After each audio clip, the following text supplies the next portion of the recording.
Tosiaan seuraavana meillä ihan justiinsa nyt aloitellaan tässä näin erittäin mielenkiintoinen haastattelu. Nimittäin meillä on Joni ja Sara otsikolla Asuntoauto kotina.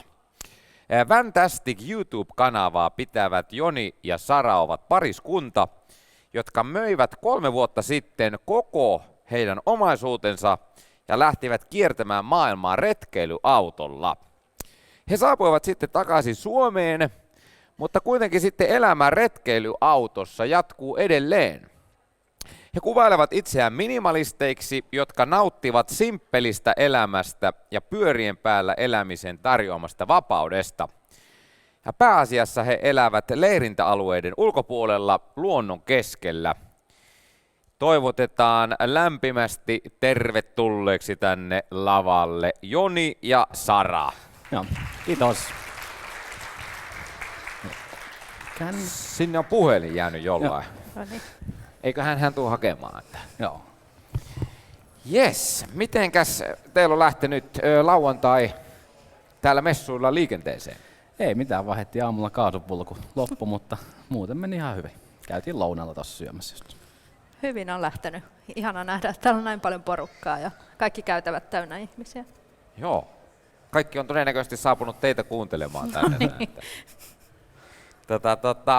Te tulitte tännekin tällä teidän matkailuautolla ja olette nyt majoittautumassa täällä Turussa. Joo, tällä kertaa täällä, että yleensä ollaan Helsingissä, missä ollaan töissä, niin siellä päin sitten autossa ollaan. Aivan. Eletään. Eli perjantaina töiden jälkeen sitten helppo lähteä, kääntää vaan avainta ja ajaa tänne, kun kaikki omistavansa tavarat on siellä autossa ja valmiina. Elikkä perjantaina te olitte vielä helsinkiläisiä, mutta nyt te olette sitten turkulaisia. Joo, epävirallisesti kyllä. Paikallisia henkilöitä täällä. Kyllä. Näinpä. Teidän kotinne on nyt Turussa. Joo. Kyllä. Meinasitteko pitkään eleillä turkulaisina täällä? Kyllä se pitää maanantaina taas lähteä helsinkiläiseksi. Maanantaina muutetaan taas Kyllä. sitten. Kyllä. Sorvin ääreen. Pysyvä osoitteenne muuttuu helsinkiläisiksi. Tosiaan sitten moni on tottunut asumaan väliaikaisesti asuntoautossa, mutta te olette tehnyt tästä asuntoautosta tosiaan nyt sitten pysyvän kodin 3 vuodeksi. Niin mistä tämä ajatus alun perin syntyi? No, me otettiin vuosi vapaata töistä ja lähdettiin kiertämään Eurooppaa ja matka meni erittäin hyvin ja ihan ensimmäisestä päästä lähtien niin se tuntui ihan kodilta. Ja no, palattiin takaisin Suomeen ja oltiin itse asiassa ostamassa asuntoa ja ynnä muuta ja sitten... Ajatus tuntui niin hirveän kaukaiselta ja koska autossa asuminen oli niin kivaa ja helppoa, niin päätettiin sitten jatkaa asumista siinä. Et ei me sitä alun perin sen tarkemmin mietitty, että tämä vähän niin kuin vahingossa tapahtui sitten. Ja tämä on mennyt vähän niin omalla painolla ja menee nytkin omalla painolla, että asutaan niin pitkään autossa, kun tuntuu hyvältä ja tällä hetkellä tuntuu hyvältä. Joo, tässä on taustalla näkyy videoita justiinsa tästä teidän reissulta, mistä tämä koko homma lähti liikkeelle. Joo. Teillä on olemassa tuolla niin kuin teidän Fantastic YouTube-kanavalla. Joo. On paljon nimenomaan tästä reissusta. Ja nyt sitten te kuvaatte sinne YouTube-kanavalle teidän arkea. Joo, aika pitkälti meidän arkea, että joka päivästä mitä me tehdään sitten autossa ja miten se elämä sujuu sitten siellä autossa ja onko se mitään ongelmia. Ongelmia ei kauheasti ole ollut, niin se on enemmän sitä ihan tavallista eloa. Retkeilyä ja se näyttää ihmisiä kiinnostavan ja samalla tavalla niin tämä meidän tubetus niin vähän niin kuin jäi päälle, vaikka reissu loppui, niin jatkettiin sitä sitten Suomessa kuvaamista kuitenkin, kun se on kiva harrastus meille. Joo. Eli lähditte tekemään elämänmuutosta ja sitten tapahtui tämmöinen niin kuin, kokonaisvaltainen elämänmuutos, joka muutti teidän koko arjen. Kyllä. Joo. Ei sitä käynnössä ole jäänyt kaipaamaan mitään muuta kuin uunia vanhasta asunnosta. Mutta itse asiassa ostettiin nyt sellainen mini-uuni tuonne autoon, Omnia, että ollaan saanut tehtyä sitten uuniruokia myöskin. Joo. Miten muuten, millaiset resurssit teillä on tuossa teidän asuntoautossa ja minkälainen auto se on, mikä teillä on? Auto on retkeilyauto, eli ulkoa tommonen iso pakettiauto, mutta sisältä sitten ihan oikea matkailuauto. Et meillä on siellä oikeastaan kaikki, mitä normaalissa asunnossakin. Et kaikki on tosiaan vähän pienempää. Et jos vedellä lotraa, niin sitten saa kantaakin sitä vettä itse ja säiliöitä pitää muistaa tyhjentää, mutta että siellä on oikea keittiö, kaasuliesi, jääkaappi ja meillä on pieni retkeilyauto, mutta siellä keittiössä esimerkiksi se tiskiallas on mun mielestä hirveän suuri. Se on paljon isompi, mitä meillä oli asunnossa. Ja samoin tämä kylpyhuone on hyvin pikkuruinen, mutta siellä on enemmän kaappeja, mitä meillä oli sitten kerrostalo kaksion kylppärissä. Niin hyvin on säilytystilaa, että jotkut asiat on jopa suurempia siellä autossa kuin asunnossa. Niin se on ollut hauskaa myös. Tietysti kaikki on rajallista tosiaan, että jos vesi loppuu, niin se joudut kantamaan sen ja viemärisäiliön joutuu tyhjentämään aika ajoin, että siinä on sellainen tavallaan joutuu ylläpitämään elämäänsä, mutta se on nyt kun on 3 vuotta tehnyt sitä, niin se tulee ihan automaattisesti, että meillä on se torstaisin on pyykkipäivä ja käydään pesemässä pyykkilässä pesulassa ja samalla sitten käydään tyhjentämässä vessat ja täyttämässä vesisäiliöt. Käydään ruokakaupasta sitten pari kertaa viikossa myös, että mehän kokataan meidän omat ruuat ja autossa ja syödään ihan samanlaisia ruokia kuin asunnossakin, et ei sinänsä ole muuttunut elämä, että aamulla herätään ja käydään siinä retkiauton suihkussa ja sitten keitellään kahvia ja mun mielestä just tämä, että aamurutiini ei tarvitse poistua sieltä autosta, vaan se tuo just sen kodinomaisuuden. Ei tarvitse ulos mennä ja voi vaikka vaan avaimesta kääntää ja lähteä seuraavaan paikkaan. Joo. Kuulostaa semmoiselta aika hyvin normaalilta elämältä. Kyllä se on. Et se on hirveän helppoa ollut. Että musta tuntuu, että aika moni kuvittelee, että se on jotenkin kauhean vaikeaa ja kaikki muuttuu, mutta että hyvin samanlaista. Kyllä, että me ulkoillaan tosi paljon enemmän. Ja sitten ei ole sellaista just lähtemisen helppous, kun kaikki tavarat on koko aika mukana ja koko omaisuus on siellä autossa, niin ei ole sellaista pakkaamisrumbaa ja aikatauluja ja hirveän paljon vapaampaa elämää. Ei jämähdä laakereilleen, että on koko ajan liikkeessä. Se on totta. Ja on niin tavallaan poistunut sekin, että meidän työmatka on 7-27 minuuttia, että riippuen, että missä ollaan yötä. Et jos Saralla on aamupalaveri, niin sitten ollaan lähellä Saran työpaikkaa, ja jos mä joudun menemään aikaisemmin töihin, niin sitten ollaan mun työpaikan lähellä yötä. Et sekin sujuu joustavasti ja helpottaa kummasti. Onko teille kehkeytynyt jotkut tämmöiset paikat, missä te yleisesti ottaen asutte, vai menette sitten aina vaan sinne, minne tie vie? Kyllä me varmaan parikymmentä paikkaa on, mutta tosiaan ei olla yleensä kun yksi yö samassa paikassa ja sitten taas mennään seuraavaan paikkaan yöksi. Joo. Vaihdellaan paikkoja, mutta totta kai suosikkipaikkoja tulee sitten yleensä luonnon keskellä ja merellisen Helsingin ääressä. Niin siinä mun työpaikalta esimerkiksi on 7 minuutin matka kansallispuistoon, niin sehän on ihan täysin luonnon keskellä. Kyllä. Ja tämä just, että ikkunasta näkee mitä ihanimpia maisemia heti aamusta omasta sängystä, niin se on kyllä niin ihanaa, että tosi vaikea luopua siitä. Niin sen takia tämmöinen kerrostaloasuntoon takaisin muuttaminen ei kyllä ole vaihtoehto ainakaan tässä. Vastaavilla näkymillä jo tosiaan, jos haluaa lähteä pääkaupunkiseudulta etsimään itselle asuntoa, niin joutuu pulittamaan helposti aika pitkän pennin siitä. Se on ihan totta. Joo, merelle Helsinki on ihan tosi kaunis paikka, että se on ihan onnekkaita ollaan sen suhteen. Kyllä. Joo. Sitä voisi vaan kuvitella, kuinka upea tässä Turun saaristossa tai täällä jossain olisi asustella. Niin siellä vasta näkymiä riittäisi. Miten sitten, aika paljon tästä jo sivusitte tätä näin, mutta että kun lähtee tekemään asuntoautosta pysyvän kodin, niin pitääkö siinä ottaa jotain erityistä huomioon tai tehdä jotain muutoksia asuntoautoon tai sen tyyppisiä? Onko teillä vinkkejä? No varmaan isoin muutoshan siinä vaiheessa, kun asuu asunnossa tai talossa, että sulla on aika paljon tavaraa, että keskimäärin ihmisillä on tuhansia tavaroita ja meillä on 472. Eli joutuu hyvin paljon sitten luopumaan ylimääräisestä tavarasta ja miettimään, mikä tavara oikeasti on sitten tärkeää itselle. Et meillä, kun muuttiin autoon, niin meillä meni varmaan 4 kuukautta, kun me myytiin kaikki omaisuus pois. Joo. Aluksi vähän tuntui pahalta, mutta eipä niitä tavaroita ole kaivannut, että omistaa tosiaan sen välttämättömämmän. Niin. Ja hyvinhän noi on sisustusratkaisut noissa matkailuautoissa, että siellä on niin paljon kaappitilaa, että kyllä sinne mahtuu paljon turhaakin tavaraa. Mekin käydään meidän tavaroita aina silloin tällöin läpi ja sitten luovutaan niistä, mitä ei olla pitkään aikaan käytetty. Niin. Se on melkein sille, että puoli vuotta, jos ei ole käytetty tavaraa, niin se saa sitten lähteä. Että. Kyllä. Teille ei ole ollut kauhean ikävää esimerkiksi jotain piironkeja tai jotain tämän tyyppistä tai jotain? Ei. Jos olisi ollut, niin sitten luultavasti olisi laittu jokin varastoon ja odottamaan ja sitten katsottu puolen vuoden tai parin vuoden päästä ajatusta uudestaan, onko se tärkeä vai ei. Eikä niitä verkkokellarissa olevia vanhoja jotain tyynyjä ja tämän tyyppisiä, mitkä on lojunut siellä sen viimeiset 10 vuotta, niin niitä ei ole ollut yhtä ikävää. Ei ole ollenkaan. Ymmärrän. Mutta sanoitte tosiaan, että te teette tämmöistä inventaariota kvartaaleittain teidän omista kamoista. Että jos niin sinne asuntoautoon näitä tulee, ylimääräisiä kamoja tulee, niin ne saa saman tien lähteä sitten. Kyllä joo, se on vähän pakkokin. Kyllä se vaikka ei sitä ostakaan mitään, tai nyt kyllä se kertyy aina tavaraa sinne autoon, että pakko aina käydä läpi, että mitä ei tarvitse. Välillä saa jotain tarvikkeita ja se tosiaan, että jos ei niitä säännöllisesti käytä, niin kyllä se on parasta luopua.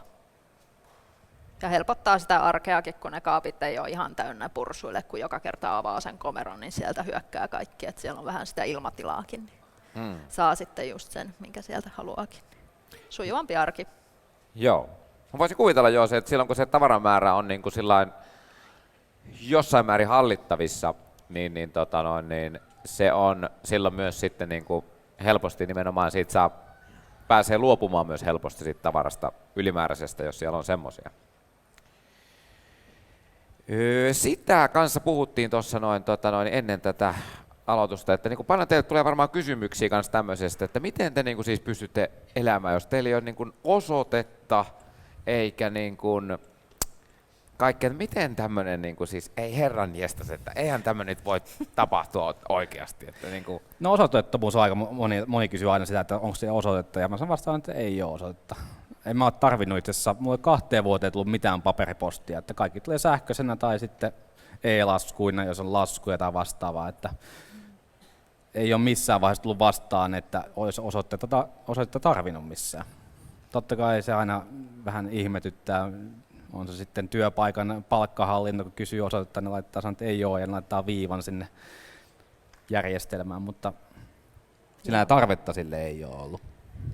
Näinpä. Ja sehän on ihan laillistakin, että laki ei velvoita antamaan minkään näköistä osoitetta, että kunhan on kotikunta maistraatissa, niin se riittää sitten. Joo. Ja kyllähän tuon pystyy niin kuin postin kautta tekemään tuommoisen posterestante-ilmoituksen. Eli Kyllä joo. Jos tulee paperipostia, niin se tulee sitten lähimpään postiin. Kyllä. Tai postiluokira toinen mahdollisuus, se on ihan maksullinen vaihtoehto, että saa postit kyllä, jos haluaa. Ja kyllä me voidaan tarvittaessa vaikka käyttää ystävien tai vanhempien tai sukulaisten osoitetta, jos me halutaan vaikka tilata jotain. Ja pakettiautomaatit toimii, jos pakettia tilaa, niin sinnehän ne tulee ilman osoitettakin. Kyllä, ilman osoitetta voi elää. Joo. Mites niin nyt tässä tämä meidän yleisö, niin kaikki salaa miettivät tuossa, että mitäs jos myisinkin asuntoni ja muuttaisin asuntoautoon, niin minkälaisia vinkkejä kautta rohkaisuja ja tämän tyyppisiä sanoin sitten näille kuulijoille tässä näin, että minkä takia heidän kannattaisi valita teidän tyyppinen elämän tyylinne? No ei se kannata. Vai kannattaako? Kannattaa ehdottomasti. Onhan tuo kaunista ja vapaata elämää. Ja ei tarvitse olla lopullista. Ei tarvitse luopua asunnosta tai luopua tavarasta, vaan voit testaa ihan suoraan muuttamalla sinne asuntoautoon ja testaa, onko se teidän juttu. Niin, eikä kaikkien tarvitse muuttaa autoon, eikä kaikkien tarvitse tykätä siitä, että on erilaisia vaihtoehtoja ja erilaisia ihmisiä. Me ollaan tykätty kyllä, mutta kovasti me ollaan aina tykätty pienistä tiloista, eikä ole koskaan haaveiltu mistään isosta kartanosta ja puutarhasta, koska me nähdään se vaan, että joudutaan hirveästi ajaa nurmikkoa tai sitten pitäisi palkata puutarhuri ja näin. Niin me ollaan aina tykätty vähän tämmöisestä simppelimmästä elämästä, että sitten pystyt keskittymään siihen vapaa-aikaan enemmän, niin auto on tuonut sitten meille sen. Liikkuvan elämäntavan sitten sitä kautta. Miten sitten tämmöinen niin kuin justiinsa, te kerroitte justiinsa, että se on teille elämäntapa, ja se on teidän, niin kuin, teidän olemisenne sitä kautta, niin vaatiiko se henkisesti jotain erilaista asua asuntoautossa ympäri vuoden kuin sitten kiinteässä asunnossa? No, se on pieni tila ja se näet toisen naaman koko aika, että kyllä se pitää olla paremman kaverin kanssa, pitää kyllä sinne muuttaa, että tavallaan kaikki tunteet korostuu, että meillä oli joskus hajos lämmitin ja se tuntui maailman lopulta siinä vaiheessa elämää, että vaikka asteita ulkona oli 9 astetta, että eihän siinä kuole. Joo. Ja talvella tietysti kun on pimeätä ja synkkää, niin kesällä sanoisin, että on hirveän paljon helpompaa asua autossa, että avaa vaan oven ja koko maailma on takapiha, niin talvella sitten joutuu vähän laittamaan ovea nopeammin kiinni ja vetämään verhoa eteen ja lisäeristystäkin välillä. Ja Sitä mä voisin kuvitella, että monet miettii, ainakin mä mietin sitä, että kyllä kesä menisi helposti. Sehän menisi ihan huidellen tuossa asuntoautossa, mutta sillä on niinku, just näin tammikuun, nyt tietysti ei ole enää kauheita pakkasia ollut. joo. Ainakaan tänä talvena, niin se varmaan helpottaa siinä, mutta että varsinkin ehkä tälleen talviaikaa saattaa moni ajatella sillä, että ei se ehkä semmoinen niinku lämmitetty, kiva, cozy kerrostalokaan ehkä pahaa aina välillä on. No, mekin tehokas lämmitin siellä ja näin, että ja sit jos itse asiassa me ollaan asennettu meidän autoa tuonne kamina, niin se tuo tunnelmaa sitten talvella, että laittaa puuta kaminaan ja nauttii. Paksut villasukat ja viikkoisinhan me ollaan töissä, että kun herätään, niin on synkkää ja pimeä ja mennään töihin ja tullaan, niin pimeys on edelleen läsnä, niin se auttaa kyllä, että pääsee sinne työpaikalle loistelampujen alle hetkeksi. Mutta viikonloppureissut kyllä auttaa. Miten se ei vielä sitten tämmöinen asia, niin kuin turvallisuus? Oletteko te koskaan kokenut, kun te olette asunut tuolla asuntoautossanne, niin oletteko te kokenut turvattomuutta? Ei. Ja tilastollisesti Suomihan on maailman turvallisin maa, niin siihen on tavallaan mahdollisuus, että jotain tapahtuisi on tosi pieni. Ja onhan meillä lisälukot ovissa ja muuta, että tavallaan mitä meillä autossa on, niin sillä on vaan materiaa, niin jos sen nyt joku varastaa, niin ehkä isoin juttu on siinä, että se hajottaa ehkä ikkunan tai vastaavan. Mutta ei ole ikinä ollut sellaista niin turvattomuuden tunnetta itsessään, että kun ollaan asuttu ja etukäteen murehtii sitten kahdesti. Et me ollaan tehty mitä me pystytään ja jos näin käy, niin sitten me murehditaan sitä silloin. Ja mä koen itse, että niinku autossa on hyvin turvallista olla, koska sä voit ajaa pois, jos tilanne on kauhea. Niin, jos joku tulee häiritsee, niin ajat karkuun vaan. Näinpä, kyllä. että naapuria ei pääse huutaa pakoon. vaikka kattoikkunasta, moi moi! Ja sitten semmoista niinku taloudellista turvallisuutta se tuo myös, kun ei tarvitse huolehtia, että onko varaa vuokraan tai seinien maksamiseen. Niin Tai jos vaikka jää työttömäksi tai sairastuu, niin ei tarvitse miettiä sitä. Mitä tahansa sattuu, niin ainakin on katto pään päällä joka yö. Niin se tuo turvaa. Niin, nimenomaan. Sitä voi tänä päivänä asumiskustannusten koko ajan noustessa, niin siinä rupeaa, jos taloudellisesti tätä asiaa alkaa miettimään, niin siinähän jää itse asiassa aika noin niin palkkatuloista aika suuri pitkä penni niin johonkin ihan muuhun käyttöön. Joo, se on totta, että saadaan kyllä nauttia elämästä, että Kyllä. ja siltikin jää enemmän säästöön rahaa kuin ikinä. Että. Kyllä. Miten sitten sitä mä mietin kanssa, että esimerkiksi irtaimiston säilyttäminen sitten tuolla. Olette työpäivän aikana, kun te menette, niin jätätte sinne tavarat, niin onko sitä miettinyt koskaan, että onko sitä turvallista jättää? Vai jos teille ei ole kauheasti tavaraa, niin Ei ole ikinä itse miettinyt. No, siellä on, meidän autoon mahtuu meidän omaisuus ja lopulta se on aika pieni määrä, niin ei ole ikinä tavallaan pelännyt kyllä, että tavarat Niin. vietäisiin sieltä. Ja se on vaan materiaa, se on aina korvattavissa. niin. Teillä on sitten kotivakuutus Ei ole. tai asuntovaunu kotivakuutus? Asuntoauton vakuutus on kyllä kaskovakuutus, mutta irtaimistolla ei ole mitään vakuutusta. Okei. Ei ole koettu tarpeelliseksi. Että. Niin, mitä sitä turhaa? Jos joku tarvitsee, niin toivottavasti menee käyttöön. Eipä. Kyllä. Hei, meillä alkaa aika loppumaan valitettavasti tässä. Tästä olisi erittäin mielenkiintoista keskustella vaikka koko loppupäivä, mutta pitää tehdä tilaa seuraavillekin. Mutta tosiaan tässä teidän YouTube-kanavalla Fantastic, Kyllä. niin voi seurata teidän touhuja. Noniin. Ja oliko teillä ootte sitten jossain pisteellä täällä? Ei ole täällä. Mutta te olette pyörimässä täällä. Kyllä Täällä joo, pyöritään. meillä ollaan koko päivä. Teitä voi tulla jututtamaan Kyllä vain. ja kysymään vinkkejä Kyllä. pitkin päivää ja keskustelemaan aiheesta lisää. Mutta hei, eipä siinä kummempaa. Kiitokset tuhannesti teille. Kiitos. Kiitos. Kiitoksia yleisölle. Tässä vaiheessa meillä ei ole nyt yleisökysymyksiä, mutta kuten sanoin, niin käykää ehdottomasti vetämässä Jonia ja Saraa hihasta ja he ovat mielellään kertovat teille aiheesta lisää. Ja jos tulee kysymyksiä, niin meidän Facebook-kanavalle voi laittaa vaikka yksityisviestiä, niin jos jotain kysymyksiä tuli, niin varmasti vastataan. Yes. Noniin. Kiitokset teille tuhannesti. Kiitti. Kiitos. Annetaan aplodit.